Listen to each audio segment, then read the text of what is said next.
আসন্ন রথযাত্রাকে সামনে রেখে অন্ডাল থানার অন্তর্গত উখড়া এলাকায় আসানসোল দুর্গাপুর পুলিশ কমিশনারেটের পুলিশ কমিশনার প্রমোদ কুমার নিরাপত্তা ব্যবস্থার খোঁজ খবর নেন। এদিন তিনি রথযাত্রার রুট জনসমাগম নিয়ন্ত্রণ করেন, যান চলাচল ব্যবস্থা এবং স্পর্শকর্তার এলাকাগুলি পরিদর্শন করে কর্তব্যরত পুলিশ আধিকারিকদের প্রয়োজনীয় নির্দেশ দেন।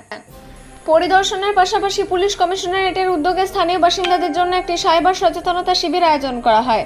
সেখানে উপস্থিত মানুষকে অনলাইন প্রতারণা, ভুয়ো লিঙ্ক, ওটিপি শেয়ার করার ঝুঁকি, সোশ্যাল মিডিয়ার প্রতারণা এবং বিভিন্ন ধরনের সাইবার অপরাধ থেকে কিভাবে নিজেকে সুরক্ষিত রাখা যায় সেই বিষয়ে বিস্তারিত জানা হয়। পাশাপাশি কোনো সন্দেহজনক ফোন কল বা বার্তা পেলে দ্রুত পুলিশকে জানানোর আহ্বান জানানো হয়। এই প্রসঙ্গে পুলিশ কমিশনার প্রণব কুমার বলেন, রথযাত্রা যাতে শান্তিপূর্ণ, নিরাপদ ও সুশৃঙ্খলভাবে সম্পন্ন হয় তার জন্য পর্যাপ্ত পুলিশ বাহিনী মোতায়েন করা হয়েছে। তিনি সাধারণ মানুষের কাছে প্রশাসনকে সহযোগিতা করার, গুজবে কান না দেওয়ার এবং সাইবার নিরাপত্তা সম্পর্কে সর্বদা সতর্ক থাকার আবেদন জানান। তিনি আরও বলেন, সাধারণ মানুষের নিরাপত্তা নিশ্চিত করার পাশাপাশি সাইবার অপরাধ সম্পর্কে সচেতনতা বৃদ্ধির লক্ষ্যে পুলিশ কমিশনারেট নিয়মিতভাবে বিভিন্ন কর্মসূচি চালিয়ে যাচ্ছে।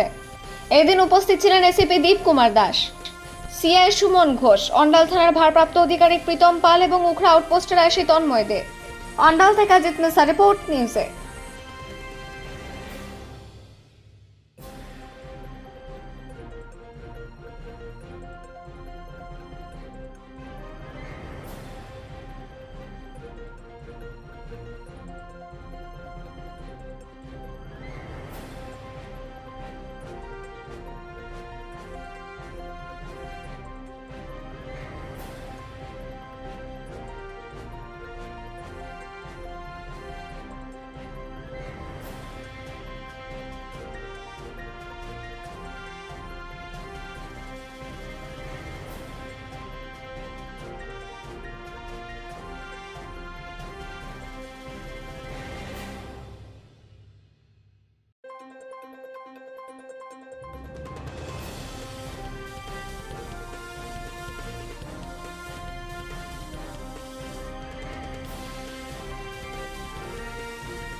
रथ यात्रा हमारे एडीबीसी में हो रहा है, तो सबके लिए हम लोगों ने एक साइबर अवेयरनेस बूथ बनाया है पब्लिक को अवेयर करने के लिए। साइबर हेल्पलाइन के बारे में साइबर क्राइम को जल्दी से जल्दी कैसे रिपोर्ट किया जाए इसको हम लोग बताएंगे। और एडमिनिस्ट्रेशन में भी हर जगह का सिस्टम बनाया हुआ हमने देखा। ঠিক আছে।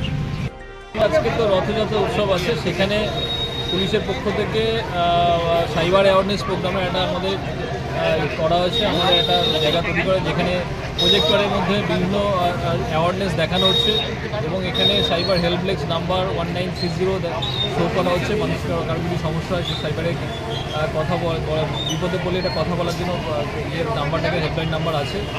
এছাড়া আমাদের মেনলি যেটা এতদিন ধরে আমাদের যে সাইবার প্রোটেক্ট সিকিউরিটি যে ব্যাপার আছে সেটা নিয়ে আমরা বারবার অ্যাওয়ারনেস প্রোগ্রাম বিভিন্ন জায়গায় করেছি, স্কুল, কলেজ, অনেক জায়গায় করেছি এবং এটা আমাদের রথযাত্রা উৎসবেও করা হচ্ছে যাতে মানুষ এই ধরনের বিপদে না পড়ে। এবং কেস হলে তখন ইনভেস্টিগেশন হচ্ছে, আমরা অ্যারেস্ট করছি, বহু আসামি আমরা বাইরে থেকে অ্যারেস্ট করে নিয়ে এসেছি।